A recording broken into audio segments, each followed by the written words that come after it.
নমস্কার, নিউজ টুডের পর্দায় আপনাদের স্বাগত। আর আপনাদের সঙ্গে রয়েছে আমি বর্ণালী।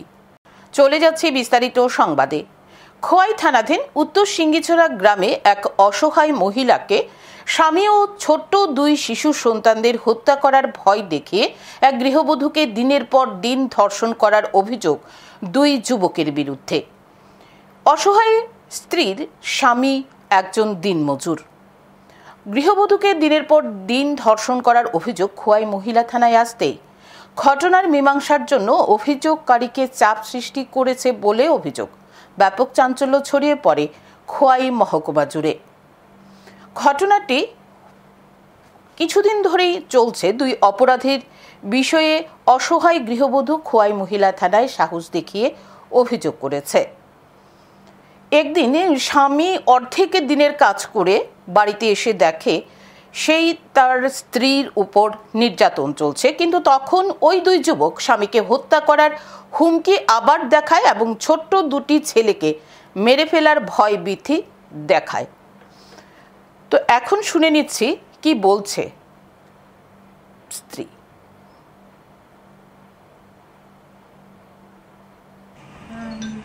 উত্তর সিঙ্গিছড়া থেকে আমাদের কাছে একটা কমপ্লেন আছে। তো ওই কমপ্লেনের উপর বেস করে আমরা একটা কেস রেজিস্ট্রেশন করি, যার case number case 2024 WKH 030 under section 329/2/76/64/62/35 of BNS 2023। ওনার একজন মহিলা এটা একটা কমপ্লেন করে, ওনার কমপ্লেনের উপর ভিত্তি করে আমরা একটা কেস রেজিস্ট্রেশন করি। যার বিরুদ্ধে কেস হয়েছে তাদের নাম সুব্রত দাস আর অজয় দাস। তাদের বাড়ি নর্থ সিঙ্গিছড়া, 5 PS। কেসটা এখন আপাতত আমরা ইনভেস্টিগেশন করছি।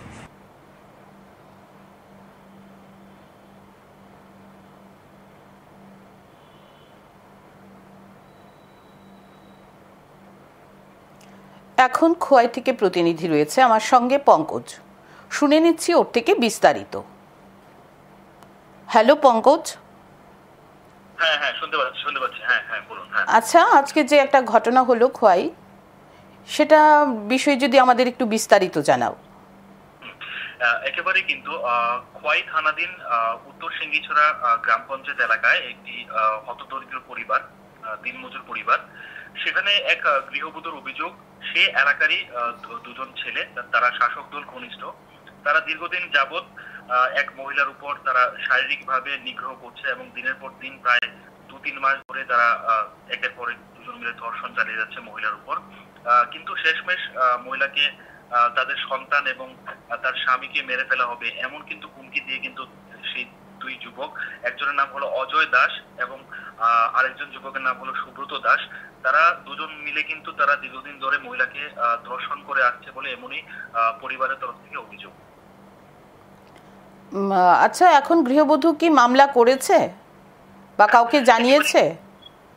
হ্যাঁ, একেবারে কিন্তু ঘটনাটি যখন একেবারে শেষ পর্যায়ে চলে যায় এবং মহিলাকে যখন রীতিমতো এক ধরনের ব্ল্যাকমেলিং করা হয়, হঠাৎ করে কিন্তু গৃহবধূর যে স্বামী ছিল সে হঠাৎ করে তার যে দিনের যে কাজ, সেই কাজের একদিন কি হয়েছে, হঠাৎ করে উনি আর্ধেক দিন অর্থাৎ দুপুরবেলা উনি বাড়ি চলে এসে দেখতে পান যে গৃহবধূর সাথে সেই দুই যুবক অজয় দাস এবং সুব্রত দাস তারা অসামাজিক কাজে লিপ্ত রয়েছে। এবং পরবর্তী সময় কিন্তু ঘটনাটি বিভিন্ন জায়গায় জানাজানি হয় এবং সেক্ষেত্রে অজয় এবং সুব্রত যে দুই মূল অভিযুক্ত, তারা কিন্তু অভিযুক্ত যে নির্যাতিতা পরিবার তাদেরকে কিন্তু ভয় ভীতি দেখিয়ে আসছিল, যাতে কোনো ধরনের কাউকে না বলে এবং থানায় যাতে অভিযোগ না করে, না হলে তাদের ছেলে মেয়ে, দুজন ছোট ছেলে মেয়ে রয়েছে, তাদেরকে মেরে ফেলবে, নয়তো স্বামীকে মেরে ফেলবে। এই ব্ল্যাকমেলিং করে কিন্তু মহিলাকে দিনের পর দিন প্রায় 2 মাস যাবৎ, কিন্তু পরিবারের যে অভিযোগ 2 মাস যাবৎ তারা ধর্ষণ করে আসছিল। কিন্তু একেবারে ধৈর্যের সীমা যখন ছাড়িয়ে যায় এবং গৃহবধূ কিন্তু একেবারে সাহস করে কিন্তু সোমবার খোয়াই মহিলা থানায় দ্বারস্থ হয়। কিন্তু মহিলা থানায় যাওয়ার পর মহিলা থানার যিনি ওসি রয়েছেন মীনা দেববর্মা, পরিবারের তরফ থেকে কিন্তু ওনাদের যখন উনি কেস রেজিস্টার বা অভিযোগ দাখিল করতে যান, তখন কিন্তু রীতিমতো সেখানে মহিলা থানার যিনি ওসি রয়েছেন উনি কিন্তু প্রথমে যাওয়ার পর সেই ধর্ষণের যে ব্যাপারটা সেটাকে মীমাংসা করার জন্য কিন্তু প্রস্তাব রাখেন। মহিলা থানার পক্ষ থেকে যে সূত্র মারফত যে খবর রয়েছে, কিন্তু পরবর্তী সময় যখন বিভিন্ন সামাজিক মাধ্যম বা বিভিন্ন বিষয় জায়গায় যখন বিষয়টি চাউর হয়, সেক্ষেত্রে কিন্তু আজ এবং সেখানে আরেকটা আমি অ্যাড করব, প্রথম দিন অর্থাৎ সোমবার দিন যে অভিযোগপত্র দাখিল করা হয়েছিল, সেখানে কিন্তু যে তারা যেহেতু গ্রামের লোক এবং পড়াশোনা সেরকম তাদের জানা নেই, সেক্ষেত্রে তারা যে মোহরির দরখাস্তটি লেখার জন্য গিয়েছিল, সেখানেও কিন্তু কারচুপি হয় এবং সেখানে এক প্রকার দরখাস্তটি কিন্তু শ্লীলতাহানির, ধর্ষণটাকে বদলে কিন্তু শ্লীলতাহানির অভিযোগ বলে কিন্তু দাখিল করা হয়। কিন্তু রীতিমতো কিন্তু আজকে কিন্তু আবার পুনরায় সেটাকে প্রপার ভাবে লিখে কিন্তু ধর্ষণের অভিযোগ কিন্তু আজকে দায়ের করা হয় এবং খোয়াই মহিলা থানায় আজ একটি কেস দাখিল করা হয়। আর কেসের নাম্বার হলো 2024 WKH 030DT 13/11/2024। এই মামলা কিন্তু আজকে গ্রহণ করা হয় মহিলা থানার পক্ষ থেকে, এমনই মহিলা থানার ওসি জানিয়েছেন। আচ্ছা, যে যুবক দুজনের বিরুদ্ধে থানায় মামলা হয়েছে, ওরা কি গ্রেপ্তার হয়েছে এখনো, না ওরা এখনো বাইরের আলোতে ঘোরাফেরা করছে? হ্যাঁ, খবর লেখা পর্যন্ত কিন্তু এখন পর্যন্ত আমাদের কাছে কোনো গ্রেপ্তারের কোনো খবর আসেনি। তবে মহিলা থানার যিনি ওসি মিনা দেববর্মা, উনি জানিয়েছেন যে ইনভেস্টিগেশন চলছে, দোষীদের অবিলম্বে কিন্তু গ্রেপ্তার করা হবে। দোষীদের অবিলম্বে গ্রেপ্তার করা হবে, সেটা তো বলেই কি খালাস হবে, না কাজে কিছু হবে? হ্যাঁ, এখন সেটাই প্রশ্ন। কারণ আমি প্রথমে বলার চেষ্টা করেছিলাম যে কারণ একটা কথা বলছি তোমায়, কারণ যে হারে নির্যাতনের মাত্রা বেড়ে গেছে ত্রিপুরায়, সেই দিক থেকে দাঁড়িয়ে যদি ওদেরকে গ্রেপ্তার করে উপযুক্ত শাস্তি না দেওয়া হয়, তাহলে তো সেটা হলো না।